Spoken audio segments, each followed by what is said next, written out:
গতরাতে শহর আগরতলার অভয়নগর এলাকাতে ব্রিজের উপর দুটি গাড়ির ভয়াবহ সংঘর্ষের ঘটনা। এই সংঘর্ষের ঘটনার পরিপ্রেক্ষিতে একজন গাড়ির চালক দুর্ঘটনাগ্রস্ত হলে তাকে জিবি হাসপাতালে নিয়ে যাওয়া হয়।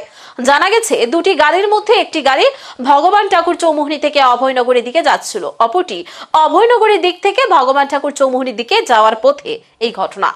পরবর্তী সময়ে যদিও অগ্নি নির্বাপক দপ্তরের তরফ থেকে, পুলিশ এবং প্রশাসনের তরফ থেকেও কর্মীরা ঘটনাস্থলে ছুটে যায় এবং কিন্তু তার আগেই প্রত্যক্ষদর্শীরা দুর্ঘটনাগ্রস্ত ব্যক্তিকে হাসপাতালে স্থানান্তরিত করে।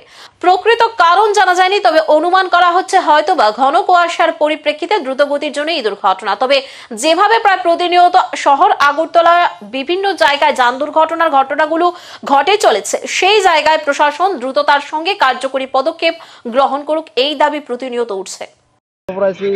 অভয়নগর ব্রিজে গাড়ি অ্যাক্সিডেন্ট হয়েছে, আমরা কন্ট্রোল রুম থেকে কোয়া হয়েছে, তো আমরা আইসি তারা হেল্প করতাম আর কি। হ্যাঁ, এরপরে এখন থানাতে জানা হয়েছে, থানাতে জানানো হয়েছে, আইব থানা আইতেছে। কেউ কি আহত হয়েছে?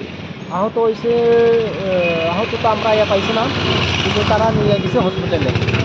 আমরা আইয়া পাইছি শুধু দুইটা গাড়ি অ্যাক্সিডেন্ট এগুলো ব্রিজের এগুলো আছে আর কি। গাড়ি কি বেশি জোরে ছিল? গাড়ি তো তারা তো কইতেছে, আমরা তো আইয়া শুধু পাইছি গাড়ি দুইটা এগুলো অ্যাক্সিডেন্ট। তারপরে একজন ড্রাইভার বোধে ইনজুর্ড হয়েছে, এটা তারা লইয়া গেছে হসপিটালে। ইনজুর্ড পারসন তো আমরা পাইছি না, ওখানে থানা পার্টি এটা ইনভেস্টিগেশন করন আইতেছে।